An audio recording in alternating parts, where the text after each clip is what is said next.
দর্শক, আপনাদের আমন্ত্রণ জানাচ্ছি রাতের দীপ্ত সংবাদে। আপনাদের সঙ্গে এই মুহূর্তে রয়েছে আমি রুবায়েত হাসান। আর শুরুতেই থাকছে প্রধান খবরের শিরোনাম। ঈদের আনন্দে বিষাদের সুর। সড়ক দুর্ঘটনায় প্রাণ হারালো ১৯ জন। হতাহতের ঘটনায় প্রধানমন্ত্রীর শোক। কলকাতার কারাগারে হাদি হত্যার ২ অভিযুক্ত, জিজ্ঞাসাবাদ করবে ভারতের কেন্দ্রীয় তদন্ত সংস্থা। ইরানের ক্ষেপণাস্ত্রে কাঁপল ইসরায়েলের ৩টি শহর। হরমুজ প্রণালী নিয়ে ট্রাম্পের আলটিমেটাম।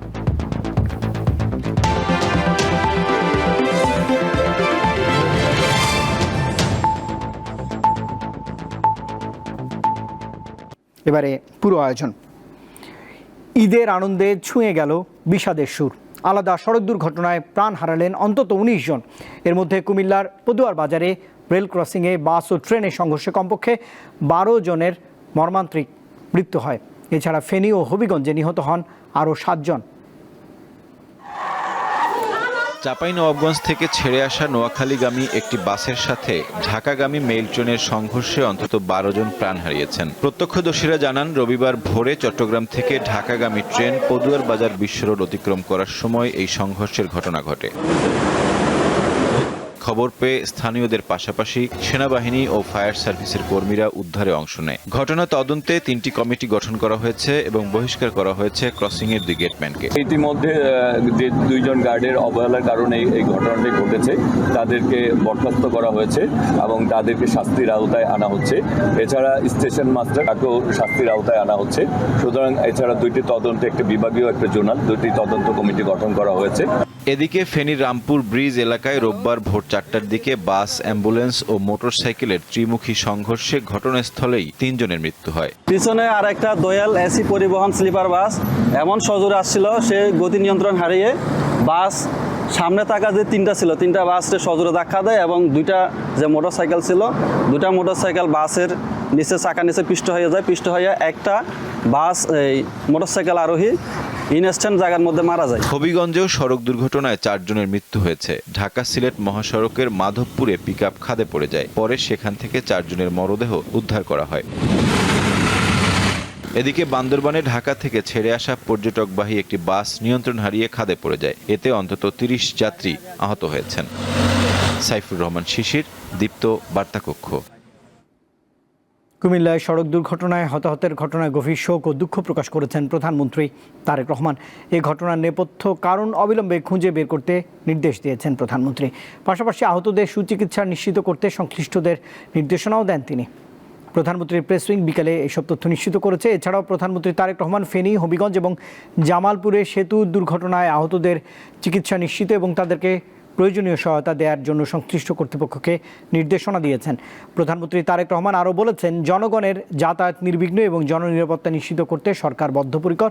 এ বিষয়ে কোনো গাফিলতি বরদাস্ত করা হবে না বলেও তিনি জানিয়েছেন। একই সঙ্গে রেল ক্রসিং ব্যবস্থাপনা, সেতুর নিরাপত্তা এবং সামগ্রিক পরিবহন ব্যবস্থা নিরাপদ করতে দুর্বলতাগুলো চিহ্নিত করে জরুরিভাবে প্রয়োজনীয় ব্যবস্থা গ্রহণের জন্য সংশ্লিষ্ট মন্ত্রণালয়কে নির্দেশ দিয়েছেন সরকার প্রধান।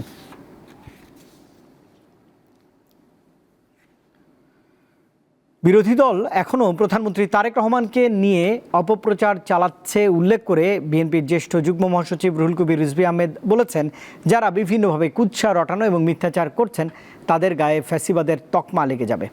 রাজধানীর নয়াপল্টনে দলের কেন্দ্রীয় কার্যালয়ে আয়োজিত সংবাদ ব্রিফিংয়ে এসব কথাই বলেছেন তিনি। এই সময় মহান স্বাধীনতা দিবস উপলক্ষে আলোচনা সভা, কার্যালয়ে দলীয় পতাকা উত্তোলন এবং শ্রদ্ধা নিবেদন সহ বিএনপির 2 দিনের কর্মসূচি ঘোষণা করেন প্রধানমন্ত্রীর এই রাজনৈতিক উপদেষ্টা। এখনো প্রতিনিয়ত তার বিরুদ্ধে বিষোদ্গার করা হচ্ছে। বিএনপি যে সরকার, জোট সরকার, সেই সরকারের বিরুদ্ধেও বিষোদ্গার করা হচ্ছে। বিরোধী রাজনীতির পক্ষ থেকে বলেছেন, এক ফ্যাসিবাদ বিদায় নিয়েছে, আরেক ফ্যাসিবাদ কায়েম হয় কিনা সেটা দেখতে হবে। ফ্যাসিবাদ কায়েমের ইতিহাস তো বিএনপির নেই, বরং ফ্যাসিবাদ থেকে উত্তরণের গৌরবোজ্জ্বল ইতিহাস বিএনপি। ভারতে আটক ফয়সাল করিম মাসুদ ওরফে রাহুল এবং আলমগীর হোসেনের 14 দিনের রিমান্ড শেষে কারাগারে পাঠিয়েছে কলকাতার একটি আদালত। বাংলাদেশে ইনকিলাব মঞ্চের মুখপাত্র শরীফ ওসমান হাদি হত্যা মামলায় অন্যতম অভিযুক্ত হলেন এই 2 জন। গত 8 মার্চ ফয়সাল এবং আলমগীরকে বাংলাদেশ সীমান্ত লাগোয়া পশ্চিমবঙ্গের উত্তর 24 পরগনা জেলার বনগাঁ এলাকা থেকে গ্রেপ্তার করে পুলিশের বিশেষ একটি টাস্কফোর্স। রিমান্ড শেষে রবিবার সকালে তাদের উত্তর 24 পরগনা জেলার বিধাননগর মহকুমা আদালতে উপস্থাপন করা হয়। শুনানি শেষে বিচারক দুজনকে কারাগারে পাঠানোর নির্দেশ দেন। একই সঙ্গে ফয়সাল এবং আলমগীরকে কারাগারে গিয়ে জিজ্ঞাসাবাদের জন্য ভারতের কেন্দ্রীয় তদন্তকারী সংস্থা এনআইএ এর আবেদন মঞ্জুর করেছে এই আদালত।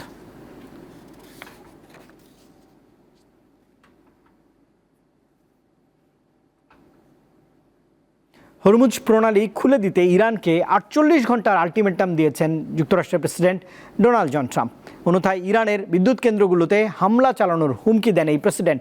শনিবার সামাজিক যোগাযোগ মাধ্যম ট্রুথ সোশ্যালে এই হুমকি দেন মার্কিন প্রেসিডেন্ট। তবে ইরানের বিদ্যুৎ অবকাঠামোতে হামলা হলে মধ্যপ্রাচ্যের সকল ধরনের মার্কিন জ্বালানি অবকাঠামোতে পাল্টা হামলার হুঁশিয়ারি দিয়েছে তেহরান।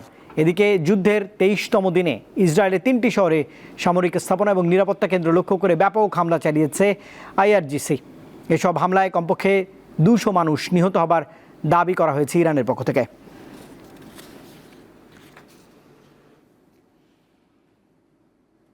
উনিশশো সালে মহান মুক্তিযুদ্ধে বাংলাদেশে সংগঠিত গণহত্যার স্বীকৃতির দাবিতে যুক্তরাষ্ট্রের প্রতিনিধি পরিষদে একটি প্রস্তাব উত্থাপন করা হয়েছে। এতে ব্যাপক হত্যাকাণ্ড, ধর্ষণ ও বাস্তুচ্যুতির মতো নৃশংসতার কথা উল্লেখ করে অপরাধীদের জবাবদিহির আওতায় আনা এবং ধর্মীয় সংখ্যালঘুদের সুরক্ষার আহ্বান জানানো হয়েছে। স্থানীয় সময় শুক্রবার এই প্রস্তাব উত্থাপন করেন পরিষদের সদস্য গ্রেগ ল্যান্ডসম্যান।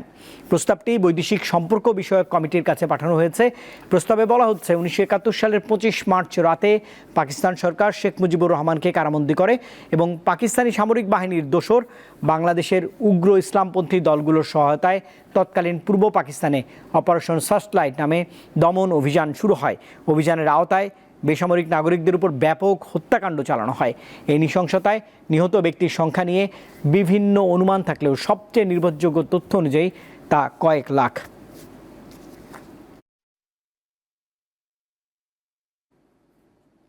ফিফা আন্তর্জাতিক প্রীতি ম্যাচকে সামনে রেখে বাংলাদেশ জাতীয় ফুটবল দল আজ ভিয়েতনামের ইউথ ট্রেনিং সেন্টারে প্রায় 1.5 ঘন্টা অনুশীলন করেছে। ভ্রমণজনিত ক্লান্তি কাটিয়ে ভিয়েতনামে পৌঁছে এটিই ছিল দলের প্রথম মাঠের অনুশীলন। কোচিং স্টাফের তত্ত্বাবধানে খেলোয়াড়রা ফিটনেস, বল কন্ট্রোল এবং ট্যাকটিক্যাল বিষয়গুলো নিয়ে কাজ করেন। আগামী 31 মার্চ এশিয়ান কাপ বাছাই পর্বে নিজেদের শেষ ম্যাচে সিঙ্গাপুরের মুখোমুখি হবে বাংলাদেশ দল। তার আগে 26 মার্চ ভিয়েতনামের বিপক্ষে প্রীতি ম্যাচ খেলবে কারবেরার শিষ্যরা।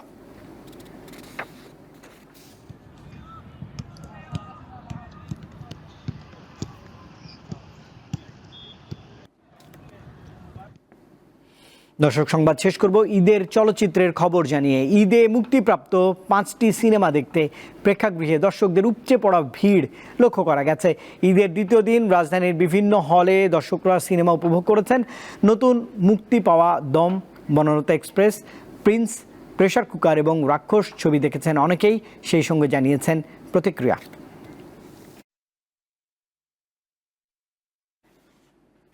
দর্শক, এই খবরের সঙ্গেই শেষ করছি রাতের দীপ্ত সংবাদ। শেষ করার আগে প্রধান খবরের শিরোনাম থাকছে আরেকবার। ঈদের আনন্দে বিষাদের সুর, সড়ক দুর্ঘটনায় নিহত 19 জন, হতাহতের ঘটনায় প্রধানমন্ত্রীর শোক। কলকাতার কারাগারে হাদি হত্যার 2 অভিযুক্ত, জিজ্ঞাসাবাদ করবে ভারতের কেন্দ্রীয় তদন্ত সংস্থা। ইরানের ক্ষেপণাস্ত্রে কাঁপল ইসরায়েলের 3টি শহর, হরমুজ প্রণালী নিয়ে ট্রাম্পের আলটিমেটাম।